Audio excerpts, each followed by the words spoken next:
Hi, Sterling Allen here, PESN, with This Week in Free Energy. Today is April 26, 2014. You can join us online for this particular show at thisweekinfreeenergy.com and see our daily news at freeenergynews.com. Got a lot of great things for you today in the wrap-up for this last week. Heading the news for this last week is a story I don't have up yet, but we'll be having up shortly. I had an amazing interview yesterday with the folks from Solar Hydrogen Trends, Jacob Aganov, who is their president, and that is an amazing technology. We're going to be putting it up in #1 in our top 5. And we've been looking at these guys for some time. This is not a knee-jerk reaction. Let me just tease you a little bit with what we're going to be having in our interview. In their reaction of electrolyzing water, they have 16 different phenomena or principles going on: cavitation, electrolysis, cold fusion. 16 different things going on simultaneously in their process.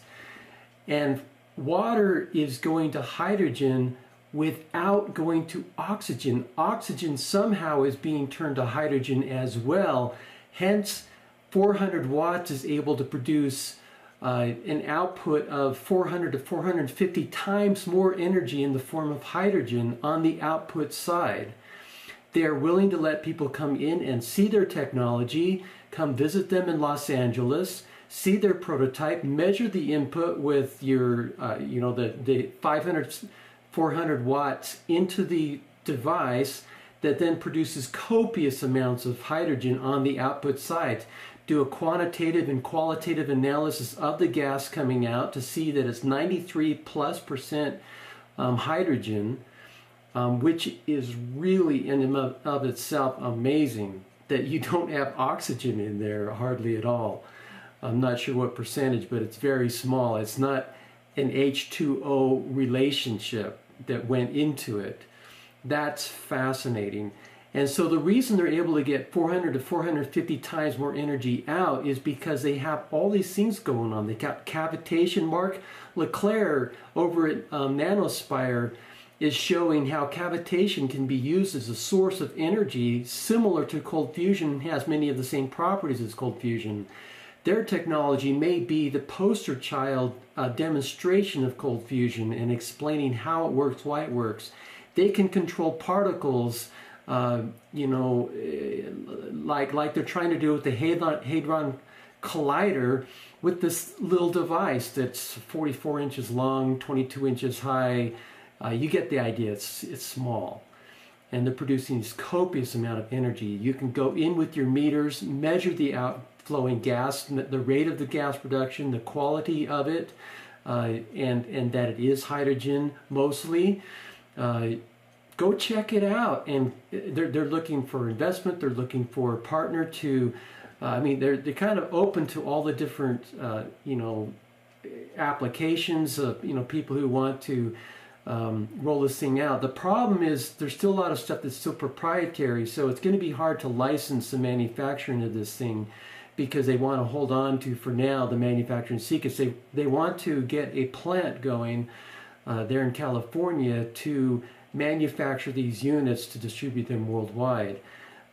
They have 5 to 6 different patents that are involved in these things, most of which are filed now. Part of the funding they're looking for is to get international patent protection, and they're ready to rock and roll. They basically have close to a production prototype right now. There's a few tweaks that need to make on it, just the final touches that they can do in a few months once they have their plant up and running. That's many months away. So the reason they're in #1 position is because the others in the top 5 are still months away as well. So once somebody gets to the marketplace, they'll bump up to #1 position if they have a good product that is reasonably priced and ready to go into nominal mass production. But this technology is phenomenal, and it's cheap, very cheap. We're talking 10 times cheaper than what you can get from other fuel sources. And your automobile, if you ran your vehicle on this, you could get 10 times the distance with water in your gas tank as you get from your gas in your gas tank. Almost 10 times the distance. You are consuming water in this process, but at a very slow rate compared to gasoline as a fuel or jet fuel as a fuel. All the applications, basically any energy application fits. It will be a little difficult to scale it down just because the number of things involved, or even to scale it up. This, it's not going to be a cakewalk, but it's possible and doable. So,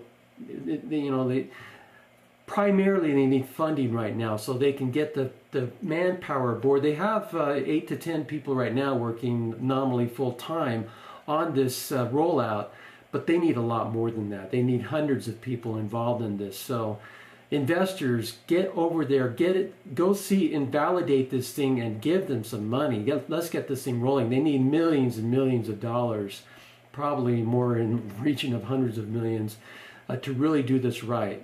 And so, exciting stuff. Even if they're not going to be in the #1 very long, because they are, probably a good year for market. It's very, very good stuff. So hold out for a story on that at PESN upcoming. Also in on the call in the interview was my associate Mike Waters in the New Energy Systems Trust. He's a current president of NEST.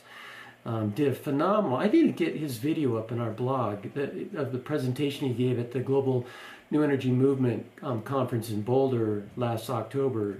He's a phenomenal human being, very smart, and he'll probably, I hope he gets involved with solar hydrogen trends because they are a great match. In other news, this was going to be the headline story for this last week, and the reason that we're delayed a couple of days in doing This Week in Free Energy is because I've been pulling together the data from a test that I did. I was finally able to get a hold of the fluke meter that I had borrowed from a local local electrician. This is his tool of the trade, and he was very reluctant to loan it out in the first place. And then when I wanted it again, he was like, I'm busy, and putting me off. Almost a month later, he finally let me use it again. I just was persistent. He was getting to the point that I was afraid he was going to call, do a protective order or something like that. Just because I wasn't giving up. I just kept at it. I kept calling him almost every day or leaving text messages, and he just kept putting me off. Finally, I wrote him a letter, taped it on his door, called his secretary, the company he runs here, Custom Electric in Ephraim. I'm sure he does great work, and I pleaded my case with her, and so, two-prong approach. He finally called me that day, come on over, go ahead and borrow it.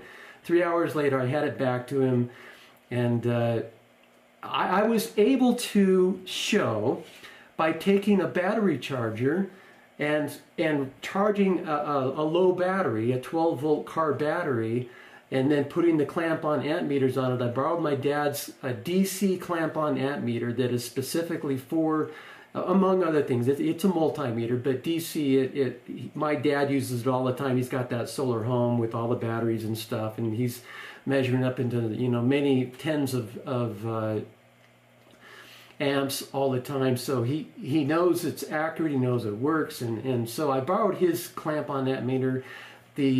Also the battery charger had an analog meter on it as well, so we had 2 points of corroborative data.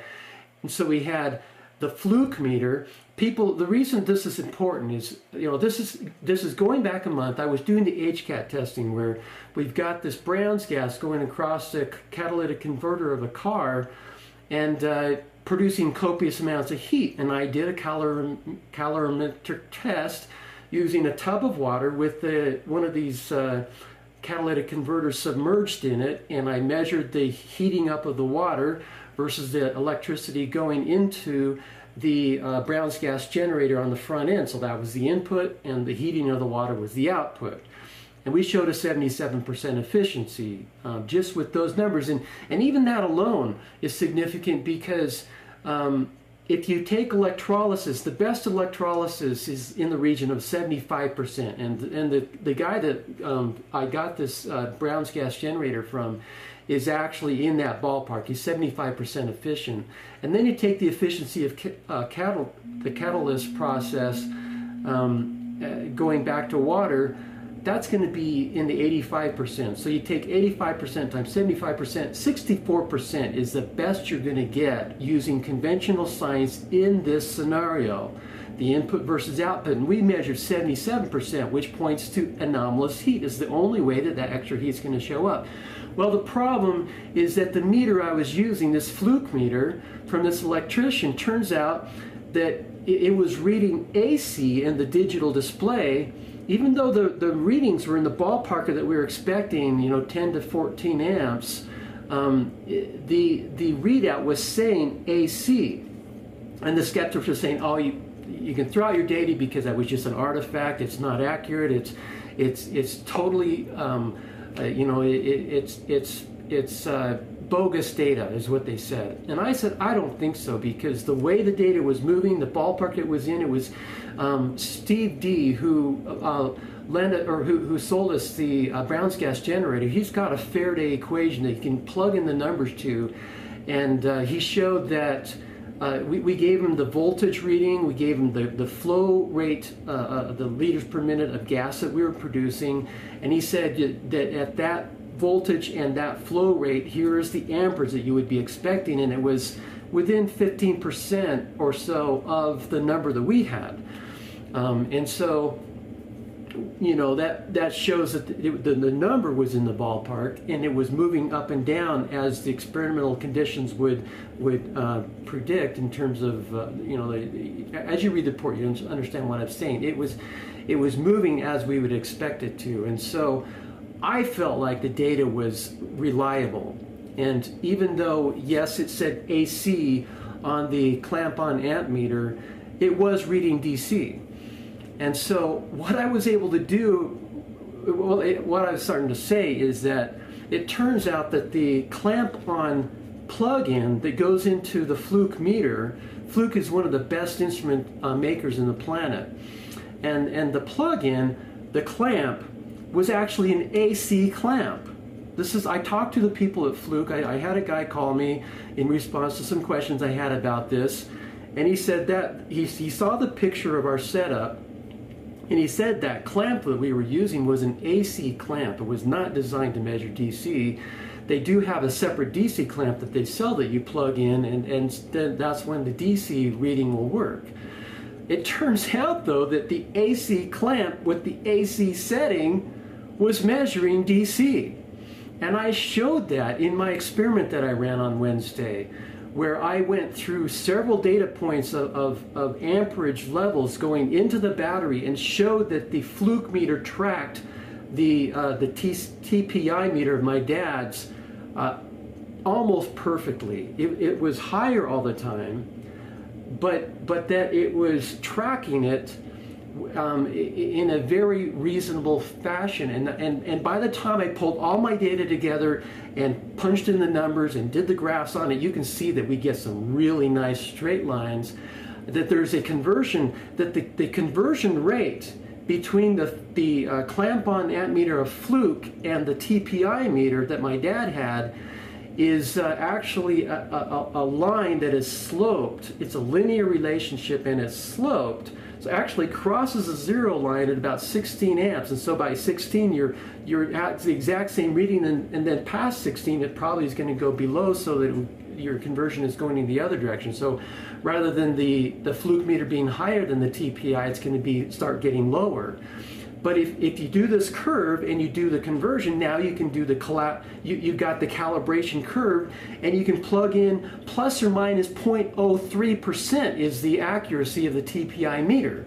You can get that same accuracy with the Fluke meter by doing this conversion. That's what I showed with my data, that it tracks, that it's calibrated, and that it's accurate with the conversion. And so, for what it's worth, my data was for real, and because my readout of the Fluke meter was higher than the TPI, The 77% reading that or efficiency number that I originally got is actually 79% by the time you do this conversion. And so I'm getting 79%, and that's just with the heat difference of the tub.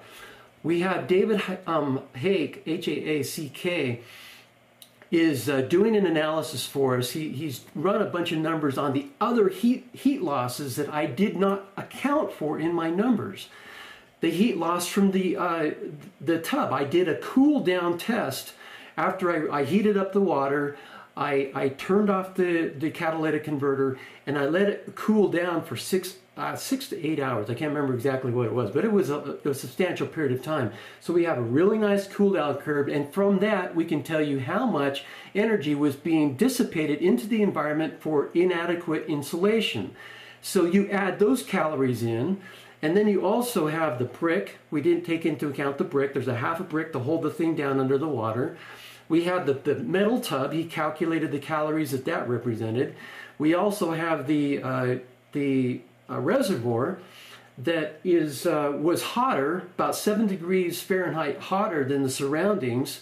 That represents output heat. Even though it's not part of the catalytic conversion process, it still is output heat from the system and should be added to the output portion of the equation in this scenario.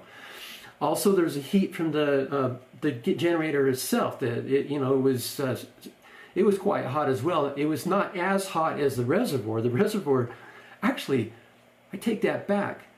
The reservoir was 7 degrees hotter than the Brown's gas generator. And the Brown's gas generator was hotter than ambient, of course. And so you can take those heat losses as output. The input is the electricity, the DC current going in. The output is any heat you get on the back end. Now, of course, the generator, the HHO generator and the reservoir heat are not going to be part of the equation of anomalous heat in terms of what's going on inside of the catalytic converter, but they're still on the output end of the calculation. And the numbers he's running are pushing it into the 100% efficiency range. We don't have a tally yet because there's still a number of things he's still running. Need to do the, anyway, we're almost done with that report. Should have it up in the next day or so. We were hoping to have both of these reports done on Thursday morning, 2 days ago. But, it just takes longer than what we thought it would take. But, again, you only need 64% to exceed 64% efficiency to go beyond traditional physics, that there's anomalous heat going on here, cold fusion, something else is going on in this catalytic converter that cannot be explained by conventional science. And so we're now into the region of 100%, which is interesting for anyone because, people think over unity, they want to think, oh, it has to be above 100%. Now, if you're approaching 100%, and by the time you take system losses, you're getting help from the environment somehow. There's something else going on besides conventional science. And so in this case, if you're above 64%, you're getting help from the will work of nature, whether it's cold fusion or something else going on in the catalytic converter. As the Brown's gas goes across the nanoplatinum, nanopalladium, you're getting copious amounts of heat at below room temperature, because that's sitting in that bathtub. The metal matrix is absorbing that temperature of the water, pulling it into the matrix, and so you're not getting much heat inside the matrix, and it's basically maintaining the temperature. And at below room temperature, you're getting cold fusion taking place. That's very, very significant. So I rest my case. I think we have a rock solid case. We are going to repeat the experiment. We've got a power supply. The one that we were using burned out. Frank was playing with it, doing some additional experiments, and it finally just petered out a couple of days after our original test a month ago. And so I finally ordered one from Hong Kong, $180 plus shipping, $40 shipping. Not a bad price for 50 amp, 15 volt. You can dial in the exact voltage and the exact amperage, and it holds it at that level so that your output is, if your meters if your cables, of course, are going to be tightly fastened to the terminals, which will make sure that they are. have a heavy clamp on those, make sure that they're securely fastened so we don't have any resistance there. We'll also measure the resistance, Ohm's law, so that we can calculate and calibrate the amperage from that as well, because you take the amperage going from across the into the you'll have your electrolyte inside the Brown's gas device. You'll have the long cord, 3 to 4 feet of wire going from the power source to the Brown's gas generator and then coming back. So you'll do your resistance across that system, and you'll then have your resistance part of the equation. So what is it? I can't remember the exact Ohm's law. Volts, amps, and resistance. Ohms, volts, and amps give you an equation that you can, once you have two of those, you can then solve for the third. So you can solve for amps if you know the volts and you know the resistance. And so we'll measure the resistance, we'll measure the gas going out. So we'll be able to also, we'll measure the temperature of the gas going out. We'll measure the rate of volume of the gas going out. We'll try and ignite it to see what ratio of HHO, if it's still a strong enough mixture to ignite. And we also we'll probably do another test where we'll circulate it back through, so any gases coming out will go back into the input, back into the catalytic chamber, so it can concentrate. If there's cool stuff going on there, you just go back through and recirculate over and over again. I'm not sure physically how to set that up. If you need some kind of venting, have some kind of a pressure release valve, so you don't get up any buildup of pressure. Because there's not much coming out on the back end. There is something, obviously, because in our gas, we had the reservoir dropped, 300 something milliliters, and we only captured 30 something, or I guess it was 60 something.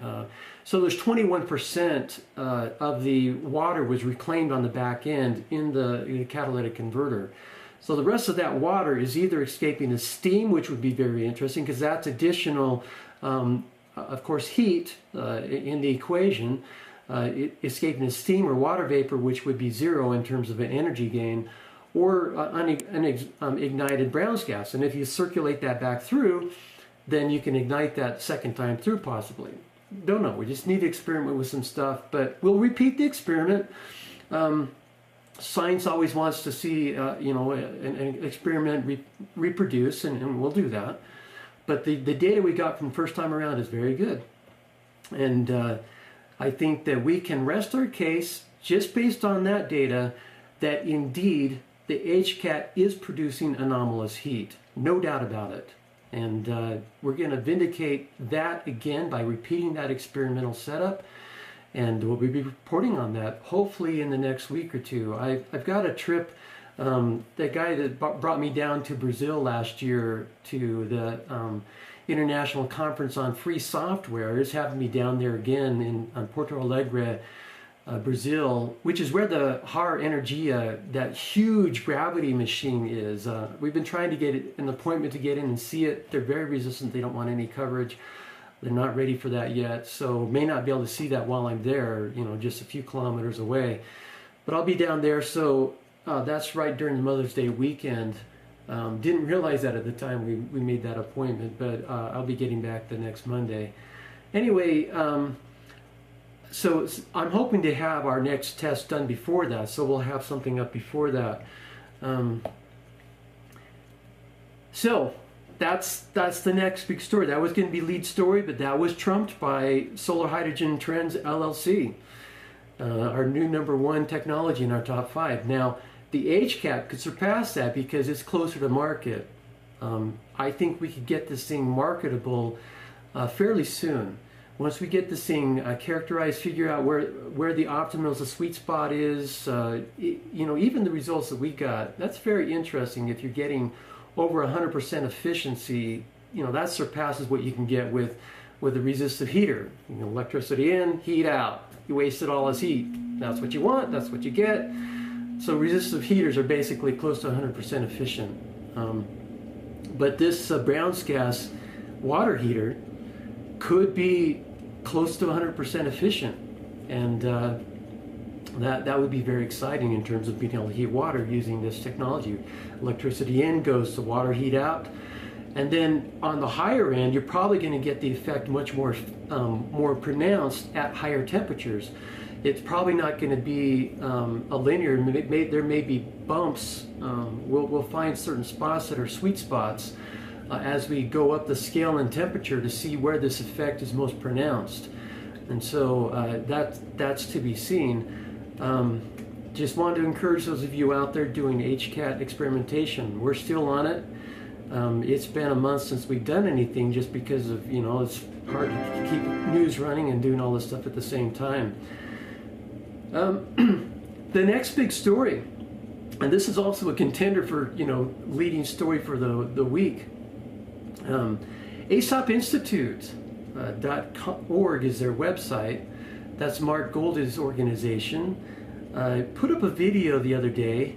They're not really ready for mainstream, attention. They're still in the process of building their prototypes and doing all their full testing. They have some very interesting preliminary results, but a solar air-powered engine. The solar energy is captured by the air. Obviously, the sun hits our atmosphere and it warms up the air. Air has energy within it. And Nikola Tesla actually talked about the possibility of harnessing that heat energy to run an engine. And that's what these guys at Aesop Energy or Aesop Institute are doing. Is they are patenting. They've actually filed patents on this design, where they can harness the latent energy in the air to run an engine that you could, sit on your desk, power your laptop, power your cell phones, recharge your portable devices. This would be the first product that they would roll out. And now here's the punchline. This is what's really cool about this.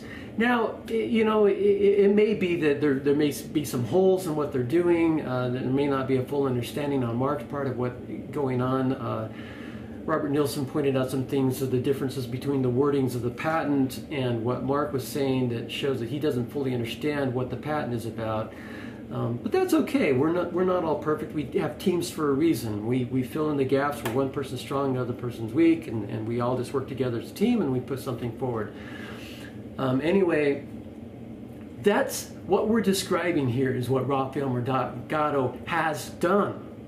And I'm convinced of this. I didn't see him drive his car down the road, but back in 2001, we posted a story in our news. It was in 2011, we posted a story about something he did with a 2001 Ford Focus, where they took the engine out, put the 14-inch engine, has massive displacement in the engine. The 14-inch engine, which could be like what was the kilowatt rating of that thing? It's huge. The thing could drive a diesel engine down the road, basically, a 16-wheeler. The 14-inch engine had it inside the engine compartment of this little Ford Focus, and the story, the way we worded the story back then was that the car ran on air, and we let you assume that it was compressed air, but it wasn't. There were no compressed air tanks on board. He was running it on the air coming in the front of the car. You would see in the video that we posted that they would push the car up to 15 miles an hour, and then once it got that fast, it would go on its own because it had enough airflow with the latent heat inside of the air and with that displacement of the 14-inch engine and funneling that air in and getting it all set up right. And I've seen pictures of their setup. I've seen the car when I went and visited Raphael. It's still sitting out in front of their house. It's got tarp over it and whatnot. But I saw the front that was opening. I saw photographs of the engine compartment, how they had the stuff funneling into it. I saw the undercarriage. I saw the back. I saw probably 20 photos of this thing and additional video footage that you don't see on that footage that we posted. They had this thing running. He got this thing going 65 miles an hour, he said. And at that point he said, okay, let's stop. You know, I value my life. This is too revolutionary. People aren't ready for this. So let's shelve this technology. But with this story about what Mark Goldie's and his team over at Tainergy and the Aesop Institute are doing, I think there's two things going on. Number one, he feels more safe because other people are doing it. Number two, I think there's a little bit of pride going on. It's like, hey, he wants to be the first one with the public announcement of this thing and showing the product. He's already done it. This isn't research and development or a theory that he has. And he came up with this idea on his own, just doing the numbers and thinking about this stuff. He didn't know what Nikola Tesla had said about it or what other people had said about this. There actually are a number of people that have weighed in on this issue to talk about how the air, the energy in the air is sufficient to run an engine. He's done it. 65 miles an hour down the road in a Ford Fusion for Ford Focus, 2001 Ford Focus, about 5 or 6, 7 years ago. And so that's exciting stuff. And he's now willing, once he gets his funding, he's still needing his funding. And he actually let me announce in this link that we did in this little blog posting that he's looking for a $100,000 loan, which he would have there'd be on a 1-year APR return of 15% plus 10,000 shares of stock thrown in for good measure, which is basically getting the stock for free. That's what you would normally pay for the stock. You're getting that for free. You get a return on your investment, 100% back plus 15% plus 10,000 shares of stock. You either do it as one $100,000 loan or two $50,000 loans. He needs money, you guys. I mean, he's the modern Leonardo da Vinci, probably reincarnated. That's my sense. I mean, the guy fits all the criteria of Leonardo da Vinci. Extremely brilliant. And the reason he's not vindicated in the marketplace yet is because we're not ready for him yet. But let's help him out. We need this stuff. And let's deserve him finally. So Rafael Morgado's my man.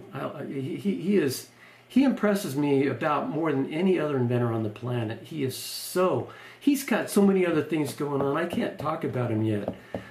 Stuff that's, he's been talking to Detroit about some other engine designs that he's working on that are not as advanced as the mighty engine, use more off-the-shelf components that, you know, get 2 times bang for your buck. And, you know, reduce your weight by 2-fold and increase your power by 2-fold.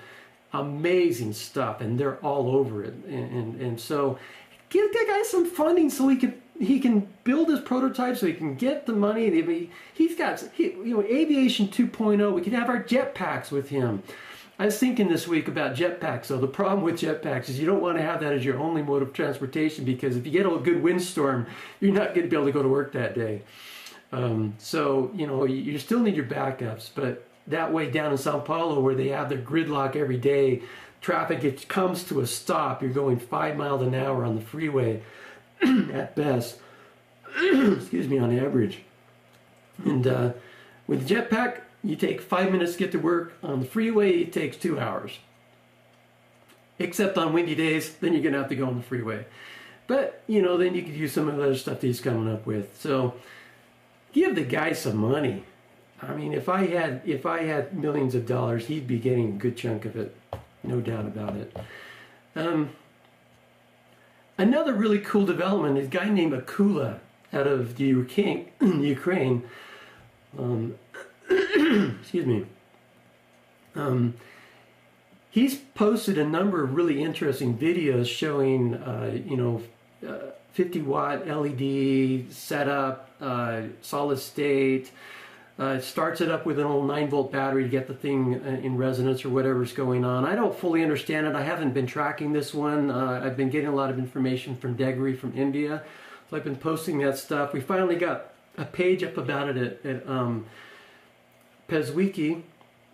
And so, you know, that it's not fully ready to go, but I started collecting the information there. We've got a circuit is posted so you can replicate it. Laser Hacker posted a video this week showing some really interesting effects using this circuit or a variation of it that Akula's come up with. And then there's a video of a Kula, a 1 kilowatt system that Stefan Hartmann from overunity.com posted on his website. And he said he had a German friend that went and visited him and said he's a real deal, he's genuine. And so that's an open source project. The circuit's now published as of 3 or 4 days ago. We put that up on our site. You can, have fun, play with that. It's not that, it's not an expensive scenario. It's very fascinating science. A couple of teasers. We've got an update coming from Anton Rogov of the Yemeni, that's that Kumogen out of Russia, I think they are. They're the ones that claim that they can be, their video shows, 400 watts, something in the low wattage region. But they have prototypes, and their plan is to go in the megawatt, 1 megawatt at their lowest, up to tens of more megawatts. They've shown photos of their systems. They're willing to let people come in and do testing. They're looking for funding. They're ready to go into production. And so once we can get a little more validation on them, we are going to put them on our homepage in the lingering features section. I am not ready to put them in the top 5 yet until we get a little more validation that they really have this. But they're looking for money to go into production, to start manufacturing these things. They're not necessarily off the shelf. They are modifying the off the shelf motors and generators to make the system work. But their price point supposedly is, 5 times cheaper than than conventional electricity, and so it's huge. And he sent me a report that I just haven't had time to get it up yet. I'll be putting it up on our site. Just explain some of the parameters, their specs and whatnot. Also, I talked to Nagendra Singh from the Ozog gravity engine over in India. He sent me a photo, and he sent me a book report that he did describing the system. He's in process, I think next week, of doing third-party testing there in India of his system, which I think is about 5 to 10 times over Unity, supposedly, and he thinks it's from gravity. It looks like a Kumogen to me, even though there's, balancing wheels going back and forth. It is, you do have the motor, you have the generator, a smaller motor enabling a larger generator to turn. It could be that he's harnessing gravity, and he does, he explains his stuff in his book, and he wants me to put that up on my site, so we'll be doing that shortly. Hopefully can get that up today. Kirill Chuganov has looked like he's gone to China, and he's got the Great Quantum Dragon. Few photos that he produced showing, he says, quote, "I produce powerful, stable ball lightning. For information, ball lightning is not plasma. Ball lightning is 2D macro quantum object that in some special conditions created in my quantum-free energy generators can violate some of the laws of physics valid only for regular non-quantum matter," unquote. And he thinks his technology is the one and only true free energy device on the planet. But he, bless his heart, he's still moving forward, and he's been able to get some funding, and the Chinese are treating him like royalty, and it looks like he's moving full bore ahead. So some photos from him. Ralphie, R-H-A-O-L-P-H-Y, Cano, C-A-N-O, Kumogen.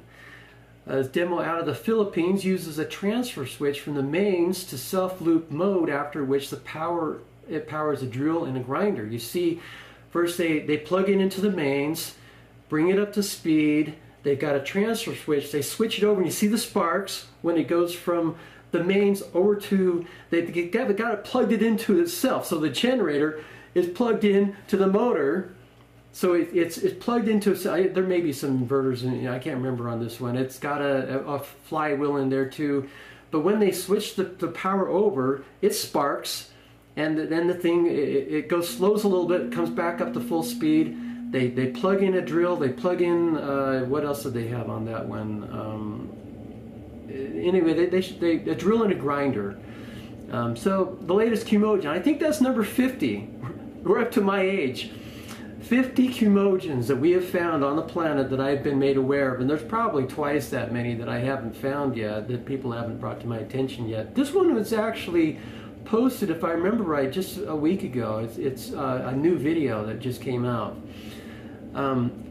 Yesterday morning I had a cool interview or a demonstration by Peter Crunk on Skype. He just called me up, and I knew from another demonstration he gave me that this is going to be interesting. So I pulled up my camera. It's right there. I can't show you my camera. I pulled up my camera, aimed it at the, unplugged my headset so I could go over speakers so you could hear what he was saying, and just videotaped his Skype presentation. The pretty interesting stuff, powering using natural gas to power a genset to run two Brown's gas machines, which he then runs the Brown's gas into the generator to run it more efficiently, so he can turn the natural gas down to 1/4. And he's powering a skill saw. He's powering, no, it was a vacuum cleaner, and he's powering his two HHO generators. And earlier he was powering a 1.5 kilowatt heater or something or other. And then he shows around his shop. He shows some of his what's the name of that? His associate, Epic. He has the Epic out of Japan, is it? No, Taiwan, I think. It makes the Epic Brown's gas generators. He got a whole bunch of these things for super cheap. They were going to make them into scrap metal, and he found out about it. Paid a nominal price for these things. He's got these big, huge machines. I mean, these things crank out the Brown's gas, and he shows, he just takes the camera to see those and talks about what he's doing with those, and he's converting to the U.S. They're like 230 volt now for overseas, and he's converting to U.S. electricity. And anyway, I can't remember the numbers. You have to forgive me. I'm the generalist. I know a little about a lot, not the other way around. So anyway, that was a cool video. I posted that yesterday.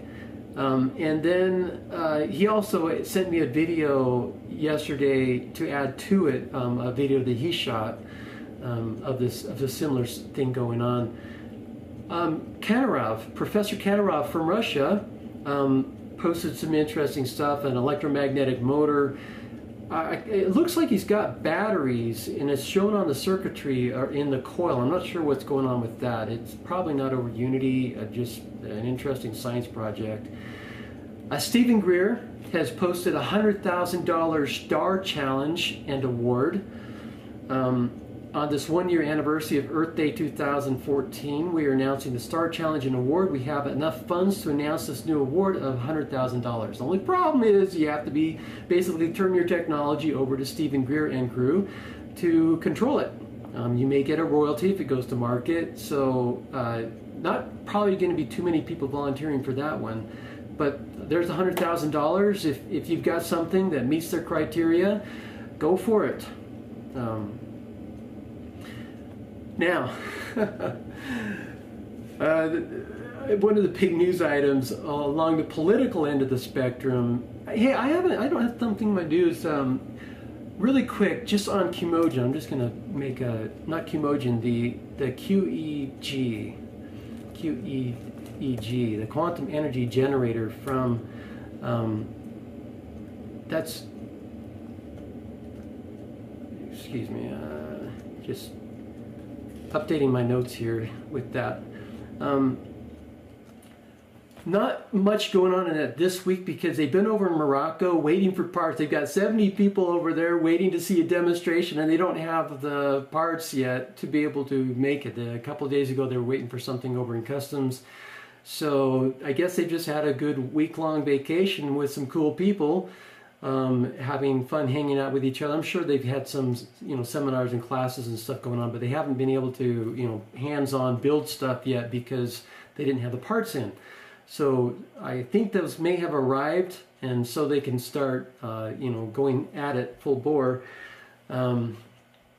So that's the latest on that. It is a very fascinating technology. As we mentioned last week, high voltage, low amperage.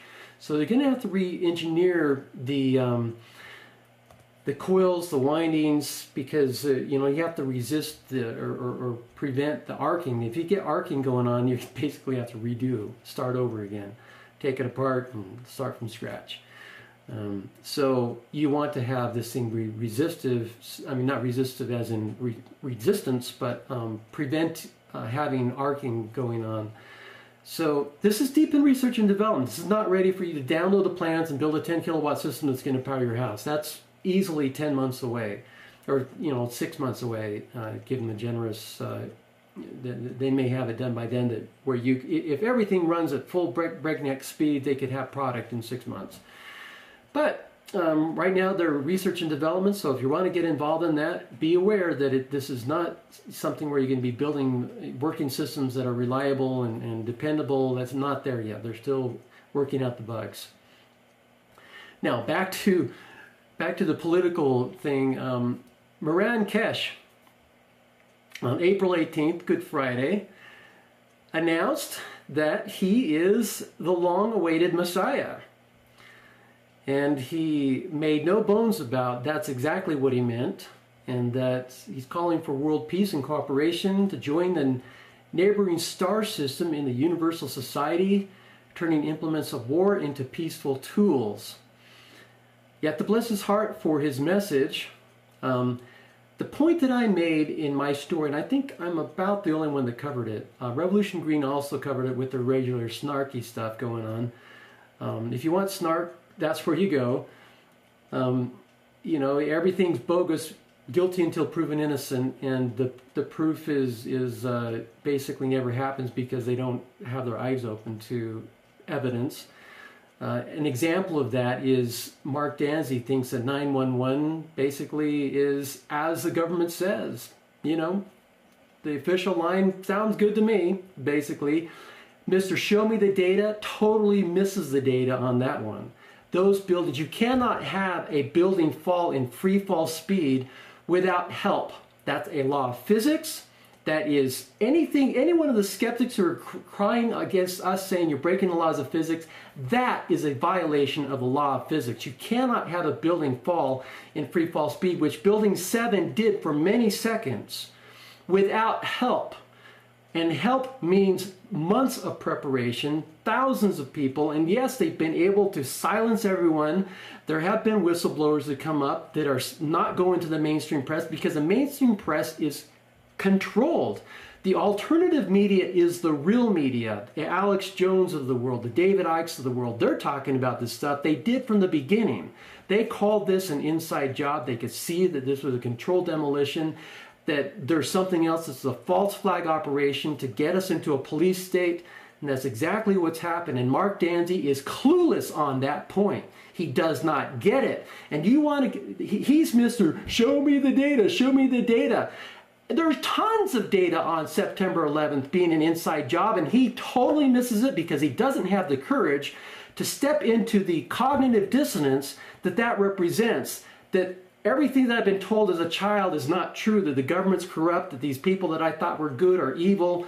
He doesn't want to go there. He doesn't have the courage to go there, so he puts his head in the stand and ignores it. And he does the same thing on free energy. So he is not the guy you want to go to for free energy news.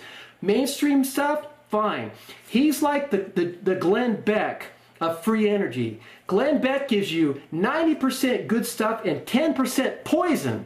And rat poison is 90% good, 10% poison, and it'll kill you. Do you understand?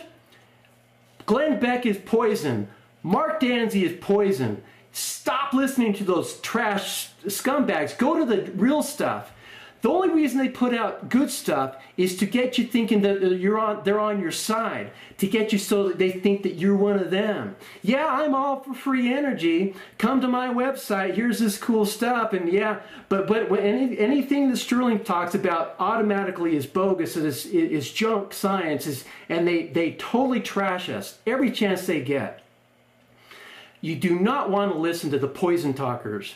Now, if you want to go there for the other alternative energy stuff, they do have some good stuff, but for the rat poison reason, bear that in mind. You do not want to be listening to these guys for truth about breakthrough free energy technology, because you're not going to get it from them.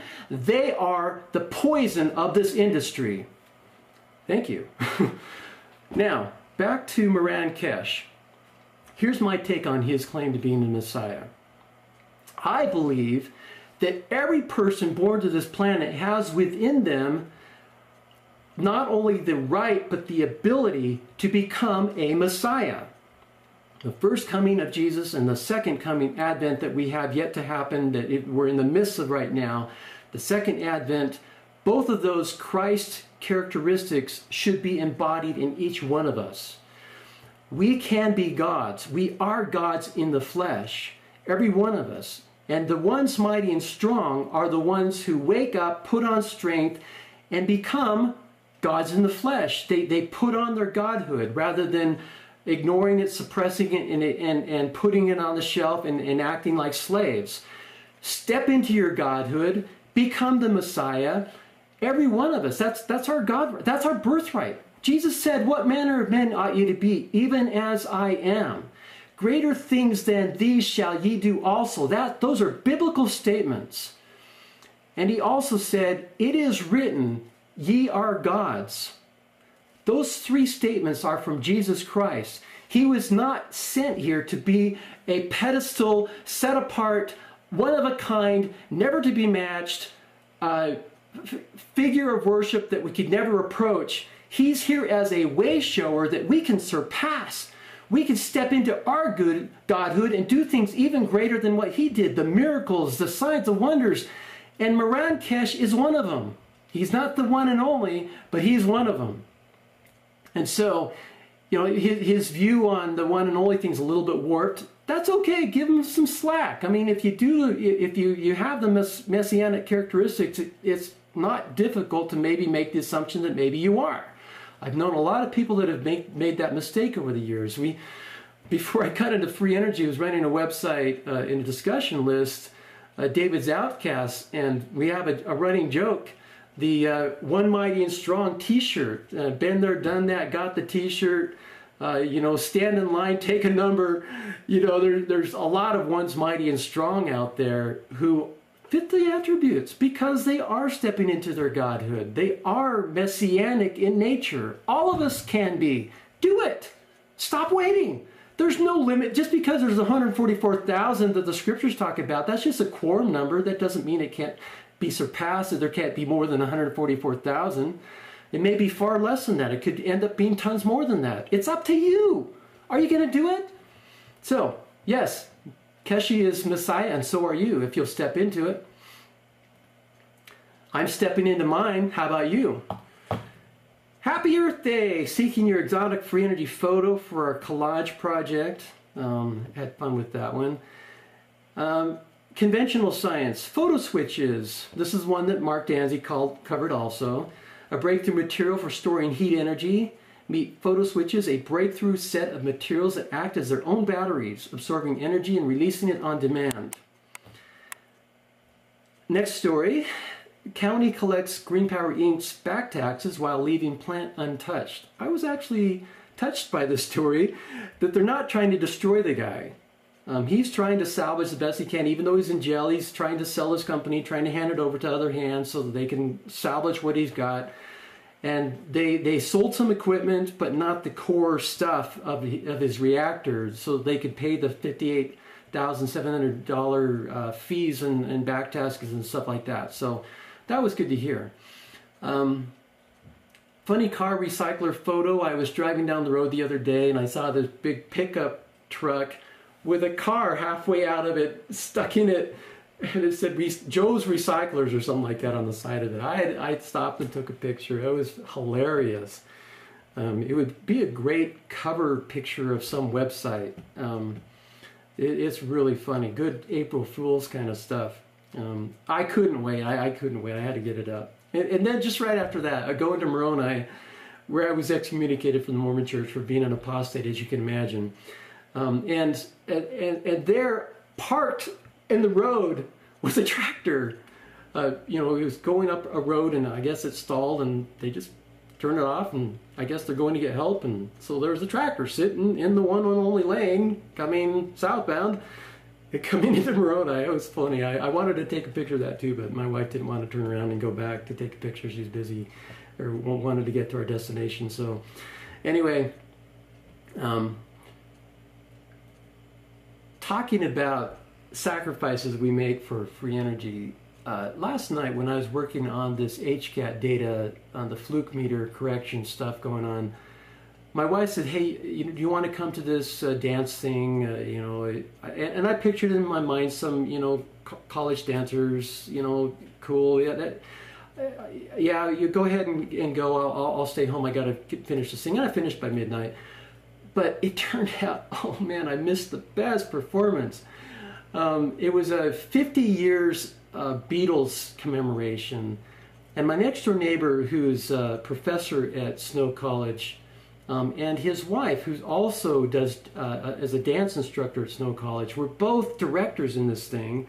They had all kinds of amazing stuff. They were it was classic stuff. It was New York quality stuff in Ephraim, Utah. I mean, they have people from Juilliard coming to Snow College to work under my next door neighbor, Steve Meredith. No wonder I go to choir now. He is so good. Last week in church, it was so funny. He had 4 ringers from Snow College come to our choir. We sounded great. I loved it.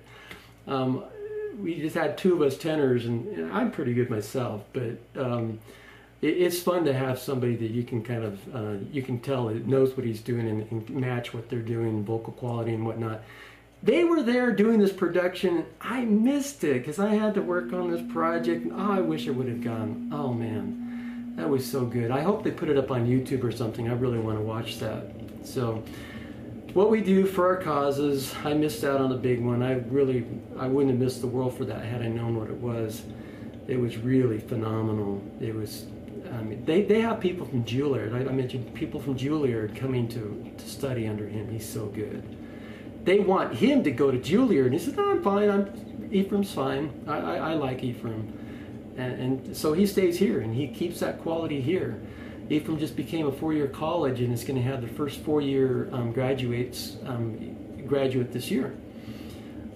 So Gary Hendershot, in his weekly, what does he call it? Barking at the Moon episode, smart scarecrow friend of ours, who's presently on hold and doing his weekly free energy episodes with us.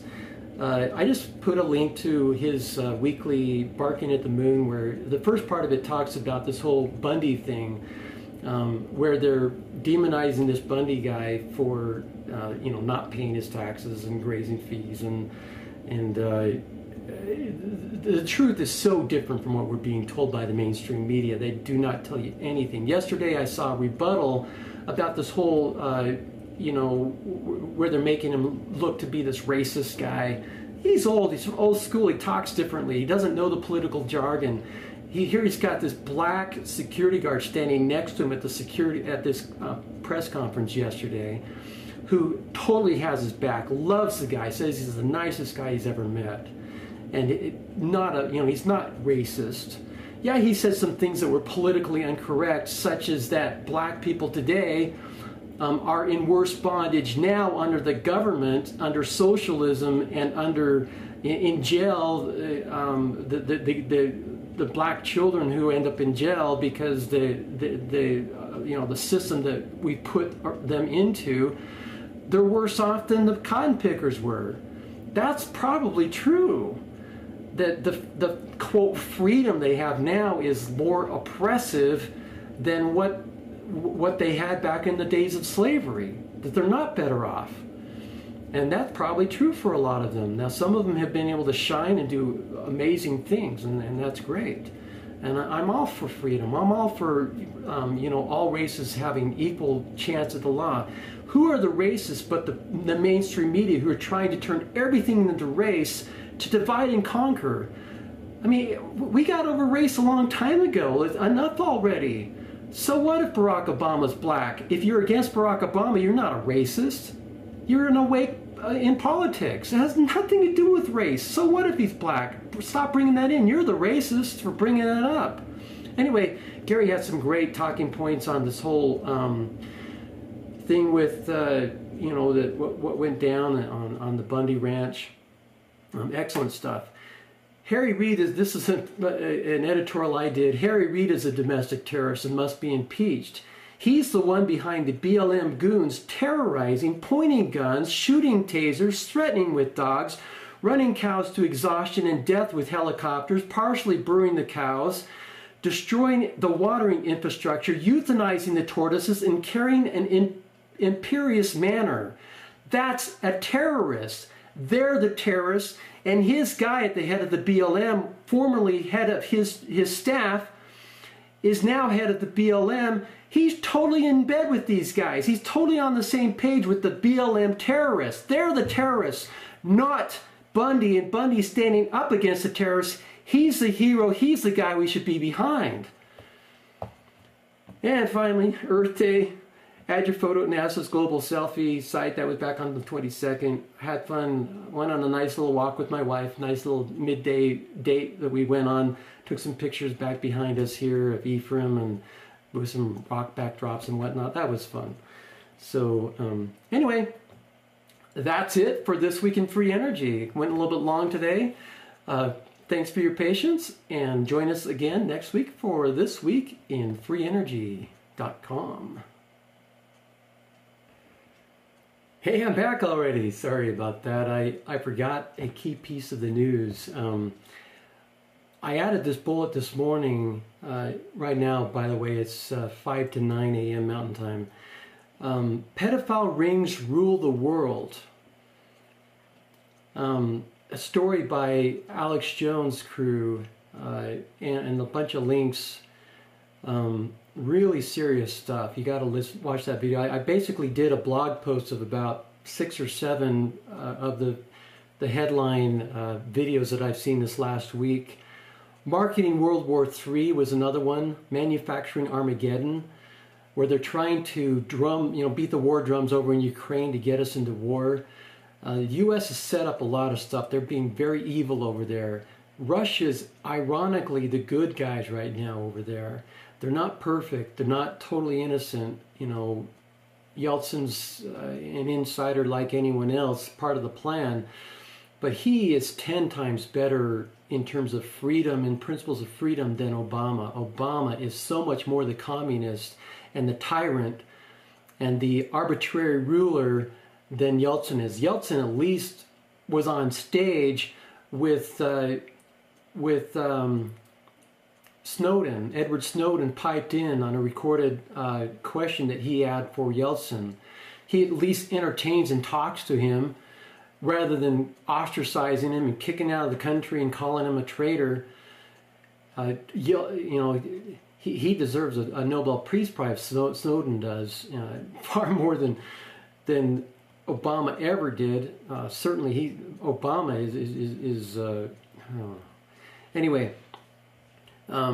Hate Crime Act targets free speech was another headline. A Bundy rebuttal, at the press conference with the black guy next to him. Clinton Papers about to be released by Joseph Farah. Some really important headlines there. So take a look at that. If you're not subscribed to the Alex Jones channel, he is the tip of the spear. That's the primary news source that I go to for my daily news, the commentary on what's going on the planet, of what's going on, who's doing what. Their quality is phenomenal. They have 50 full-time people working on their staff. That's amazing. I mean, he's gone from a one-man operation to 50 people now. And their quality is better than anyone else on the planet. There's a lot of runners-up. People are doing great work, but nothing compares to the Alex Jones channel. I'm subscribed to them on YouTube, watch them probably 50% of their programming. I get most of it, not all of it. Probably a majority, not necessarily close to 100%, but I watch a lot of their stuff. And I recommend that you do the same thing. That's where you want to get your news. There's a lot of other people that do great stuff. Glenn Beck's not one of them. He's the poison feeder. He gives you enough good stuff to make you think he's on your side, and then he gives you the poison. the key points that they don't want you to go along with, that go along with the conspiratorial New World Order, he's in lockstep. 911 is an inside job, doesn't go there. He'll just go far enough that you don't go all the way to the key players, who's doing what, etc. So, bad stuff. Anyway, again, that's it for This Week in Free Energy. Thanks for listening. The manpower board, they have 8 to 10 people right now working nominally full-time on this rollout, but they need a lot more than that. They need hundreds of people involved in this. So investors, get over there, go see and validate this thing and give them some money. Let's get this thing rolling. They need millions and millions of dollars, probably more in the region of hundreds of millions, to really do this right. And so, exciting stuff. Even if they're not going to be in the number one very long, because they are, probably a good year for market. It's very, very good stuff. So hold out for a story on that at PESN upcoming. Also in on the call in the interview was my associate Mike Waters in the New Energy Systems Trust. He's a current president of NEST. Did a phenomenal. I didn't get his video up in our blog of the presentation he gave at the Global New Energy Movement conference in Boulder last October. He's a phenomenal human being, very smart. And he'll probably, I hope he gets involved with solar hydrogen trends, because they are a great match. In other news, this was going to be the headline story for this last week, and the reason that we're delayed a couple of days in doing This Week in Free Energy is because I've been pulling together the data from a test that I did. I was finally able to get a hold of the fluke meter that I had borrowed from a local local electrician. You know, this is his tool of the trade, and he was very reluctant to loan it out in the first place. And then when I wanted it again, he was like, I'm busy, and putting me off.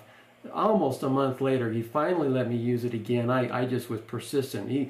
He was getting to the point that Hi, Sterling Allen here, PESN, with This Week in Free Energy.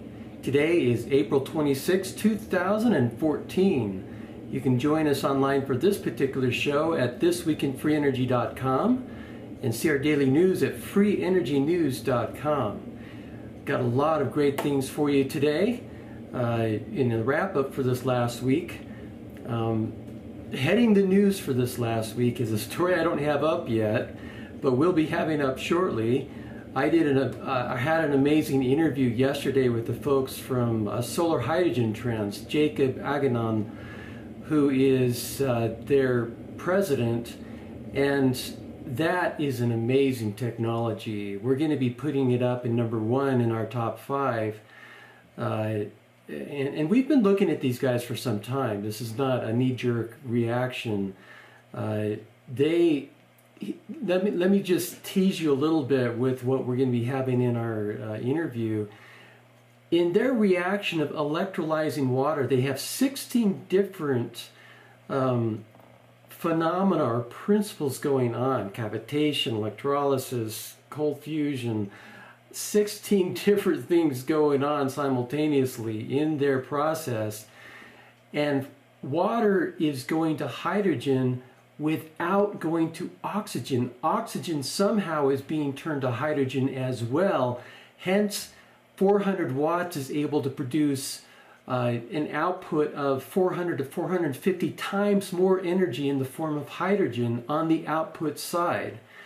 They are willing to let people come in and see their technology, come visit them in Los Angeles, see their prototype, measure the input with your, the 500, 400 watts into the device that then produces copious amounts of hydrogen on the output side. Do a quantitative and qualitative analysis of the gas coming out to see that it's 93+% hydrogen. Which is really in and of itself amazing that you don't have oxygen in there hardly at all. I'm not sure what percentage, but it's very small. It's not an H2O relationship that went into it. That's fascinating.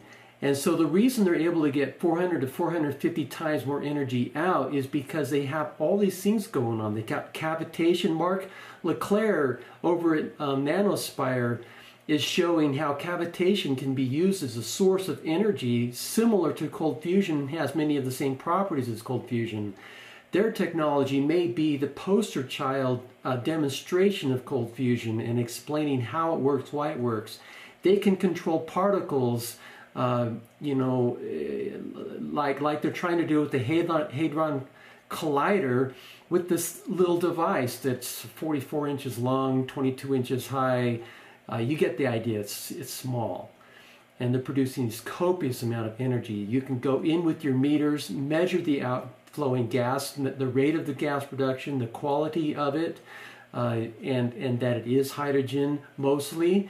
Go check it out. And they're looking for investment. They're looking for a partner to, I mean, they're kind of open to all the different, you know, applications of, you know, people who want to roll this thing out. The problem is there's still a lot of stuff that's still proprietary, so it's going to be hard to license the manufacturing of this thing because they want to hold on to, for now, the manufacturing secrets. I was afraid he was going to call, you know, do a protective order or something like that. Just because I wasn't giving up. I just kept at it. I kept calling him almost every day or leaving text messages, and he just kept putting me off. Finally, I wrote him a letter, taped it on his door, called his secretary, the company he runs here, Custom Electric in Ephraim.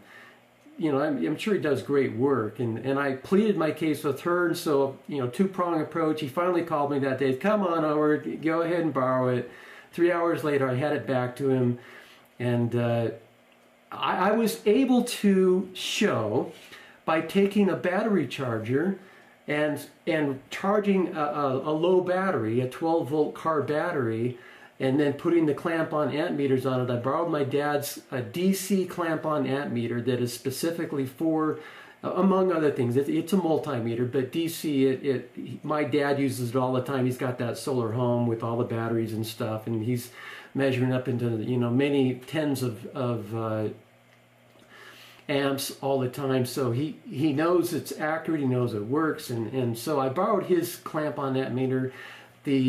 Also the battery charger had an analog meter on it as well, so we had 2 points of corroborative data. And so we had the fluke meter. The reason this is important is, you know, this is going back a month. I was doing the HCAT testing where we've got this Brown's gas going across the catalytic converter of a car and producing copious amounts of heat. And I did a calorimetric test using a tub of water with one of these catalytic converters submerged in it, and I measured the heating up of the water versus the electricity going into. Want to get a plant going there in California to manufacture these units to distribute them worldwide. They have 5 to 6 different patents that are involved in these things, most of which are filed now. Part of the funding they're looking for is to get international patent protection, and they're ready to rock and roll. They basically have close to a production prototype right now. There's a few tweaks that need to make on it, just, you know, the final touches that they can do in the few months once they have their plant up and running. That's many months away. So the reason they're in #1 position is because the others in the top 5 are still months away as well. So once somebody gets to the marketplace, they'll bump up to #1 position if they have a good product that is reasonably priced and ready to go into nominal mass production. But this technology is phenomenal, and it's cheap, very cheap. We're talking 10 times cheaper than what you can get from other fuel sources. And your automobile, if you ran your vehicle on this, you could get 10 times the distance with water in your gas tank as you get from your gas in your gas tank. Almost 10 times the distance. You are consuming water in this process, but at a very slow rate compared to gasoline as a fuel or jet fuel as a fuel. All the applications, basically any energy application fits It will be a little difficult to scale it down just because the number of things involved, or even to scale it up. This, it's not going to be a cakewalk, but it's possible and doable. So, primarily they need funding right now so they can get the